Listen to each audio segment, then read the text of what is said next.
don't want to live homeless. You do not want it. It is a hopeless, endless road that you want to ride down. It's pitiful.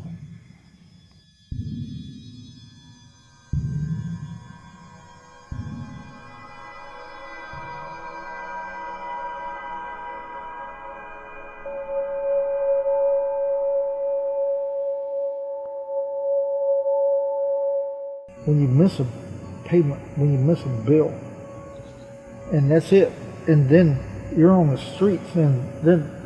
This has been the longest period. It's been, I think it's been about 4.5 months now. When I got down here, I was literally in the park, on the streets, or finding different locations to go to in order to lay my head.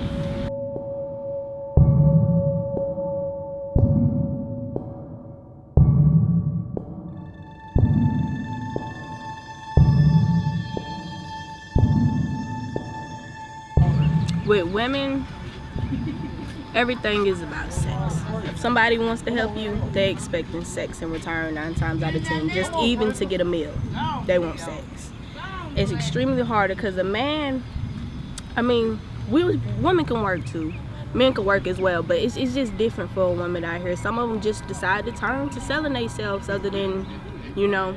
Yeah, I pay. I get a sausage biscuit and a coffee at this place and sit there for a couple hours, and boom, I head down there to the library, get on the computer for a couple hours. When I can't get no work, I ask people for a little money. When I can't get no work, my friends look up for me.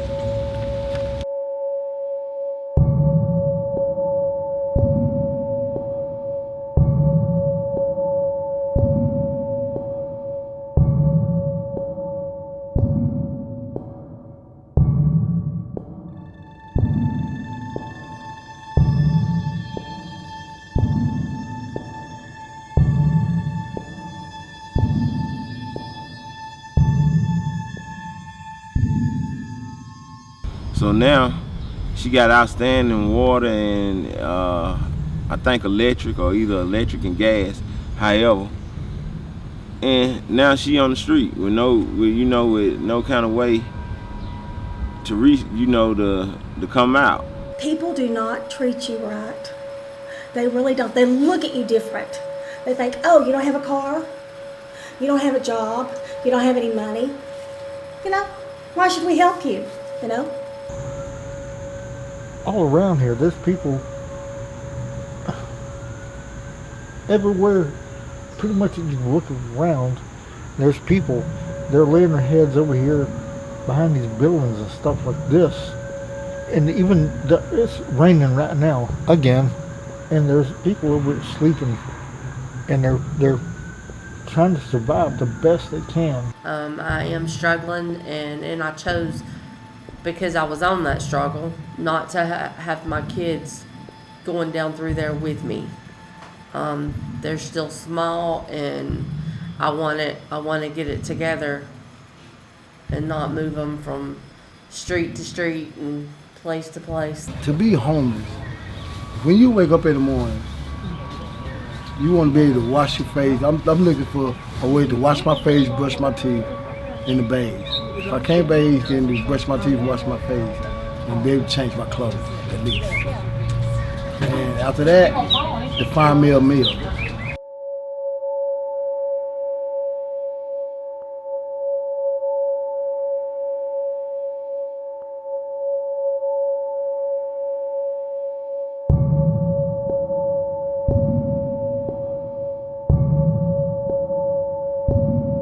So, what'd you say your biggest challenge was?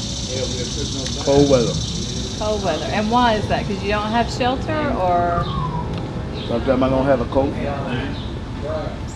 to warm up with, so I had to put my arms in the sleeve and my shirt. I mean, you had nowhere to bathe, nowhere to do nothing. I've slept in abandoned houses. No. And I just accumulated more clothes The mattress, I had a mattress and all that stuff, and they threw it out there in the front on the sidewalk. I know I was living in my car for 7 days, and I had my 2 dogs and my cat, my 14-year-old cat, and I would go in to different places there in Oxford and take a bath because I have my pride. I've got to at least sponge somewhere, sponge it up, smell better. And I had all the products. I just didn't have any money to buy me any food. But I made sure my animals ate. You can't get no rest on these streets. You can't get no rest. I've been back in Anniston 2 months, and I ran to Anniston, sleeping in the park. I almost got raped by a group of guys. Group of guys that hang out at this park getting drunk all night.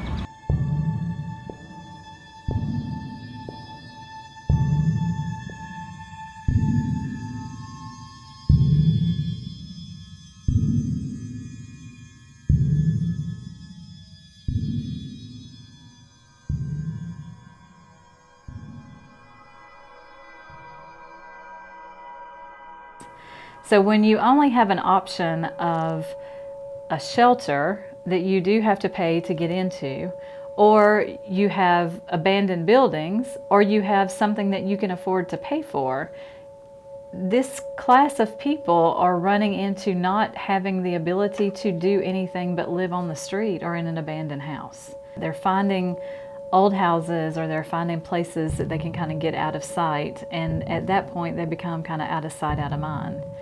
And a lot of them don't even realize how homeless they really are, because you have to ask them. A lot of the times when I go out, I say, "Are you housed?" or "Where did you sleep last night?" If you ask somebody if they're housed and they think they're housed because they have shelter, but they have no running water or no electricity, for me, that's not being housed, that's just being sheltered. So if you're constantly worried about where you're laying your head at night, we consider that to be homeless. I don't really know what a good number of the ones that the homeless population that is actually from Calhoun County. I know that we have, we seem to be a passing through location for a lot of people. I know that we have some people that are transitioning from Atlanta or Birmingham. We see a little bit of everything. We see people that have come down here because they had family at one time that was here. I think sometimes people believe if they come to a small town that there may be more opportunity for them, but when they get here they realize very quickly that they really probably should have stayed in a bigger town where there were more opportunity, because we just don't have the resources that they may have had in other places in bigger towns. But when you don't have any housing, giving them a food box or clothing them solves the problem right then. Until we can find more affordable housing and get them actually off the street or independently living on their own, they're still going to run into this same kind of crisis, because a lot of the reason that they're needing the food boxes or they're needing the assistance with the power bills is because they can't afford to pay the rent that they have. And it puts them into a burden, or it gets them to a point that they're having to struggle and get assistance from the different agencies in the community.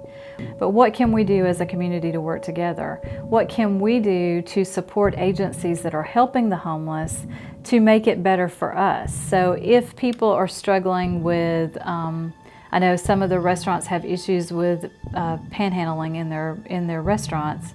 If we were able to get enough affordable housing, or if we were able to find places like a drop-in center or somewhere to help keep them off the street during the day, it makes it a lot easier for them to be somewhere instead of just wandering the street.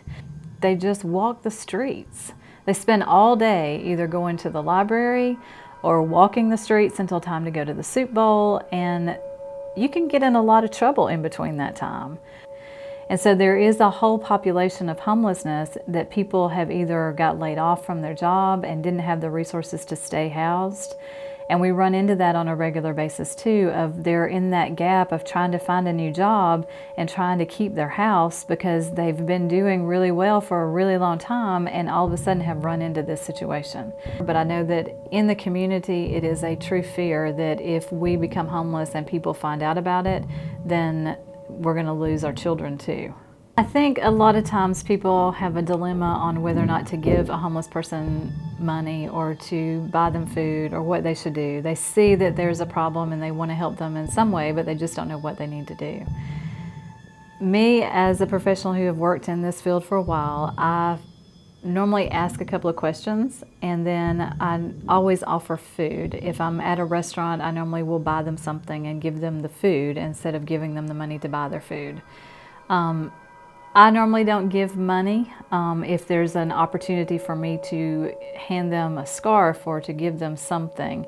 I know a lot of people have talked about keeping a packet in their car that has a pack of crackers and maybe a Walmart gift card or a Sonic gift card or something that would get them by and let them be able to go get what they actually need.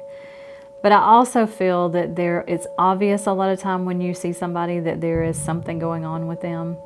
And especially in the South, it's the whole idea of I'm going to give you something to help you and get you through. If you feel led to give or help in some way, then I think it's what you choose as an individual to do. We know there's people out there that choose to be homeless. I have a hard time believing that because I can't imagine that anybody would choose to freeze to death in the woods by themselves. So when I hear somebody say that, I always say I don't believe that anybody chooses that lifestyle. I believe there are lots of things that cause people to be homeless. I believe there's a lot of things that cause people not to be able to get into housing. And a lot of those things are tied to mental health. Some of them are tied to substance abuse. And some of them are just tied to they've become accustomed to this is how I'm surviving, and I don't know that anybody's actually going to help me get to the next level. We have this huge room which we used for board meetings, which are every other month, but it wasn't in use when we weren't having a board meeting. And that was kind of how our outreach to the homeless came to be. We opened that space up to allow people to have a place to be. When it's hot outside, that room is cool. When it's cold outside, it's warm, and it's dry when it rains. We have computers in there, so we allow folks to use computers. They can use that to keep in contact with their families. We allow them to receive their mail here. We have a mail system up front in which we categorize and give their mail. We have coffee and snacks here in the morning for folks. And we also allow folks to take showers here 2 days a week. A lot of the homeless end up in and out of jail, and we know when our regulars end up in jail, and we visit them in jail. We take care of them. We know when they suffer loss in their life. For many of them who experience mental illness, we can see that ebb and flow, the highs and lows with them, and we can get them taken care of health care wise, or we can take care of their medication. For the most part, they don't choose to be homeless. Who would choose to live that life? Who would choose to not know at night where you're going to go? Who would choose to worry when you sleep in an abandoned building that a possum is going to wake you up in your face, because that's what happens a lot of nights, or that someone's going to spray bug spray in your face so they can steal your backpack.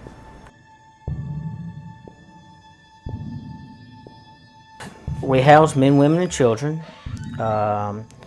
We have like a soup kitchen, and we feed the people at the shelter and anybody that comes up that wants to eat. We have a food pantry for individual families outside of here. We have a food bank that helps other organizations with food, usually about 100 families a month. And we do 30 some odd families with our organizations with that. We have a clothes closet, and anything that individual needs, we buy medicine for them if we have the finances. If we don't have clothes for them, like underclothes, t-shirts, underwear, socks, we try to get those. We supply hygiene products, toothbrushes, deodorant, and things like that.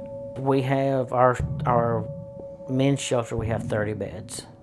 And are you full? We stay full.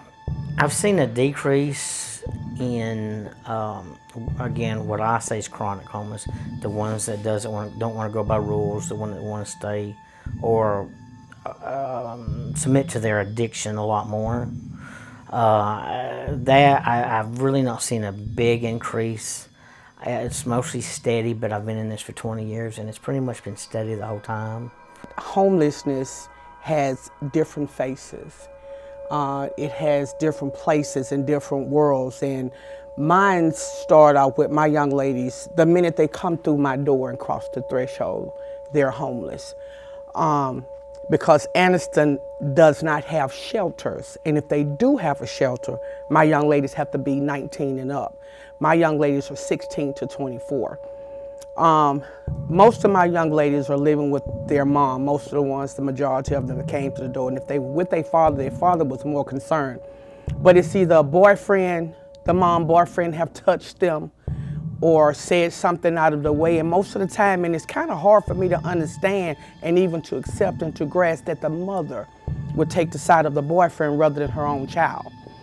Or she's either have to make a choice whether to stay in the house with the mom and the boyfriend. So the minute she comes to the door, she's homeless because I have nowhere for her to go.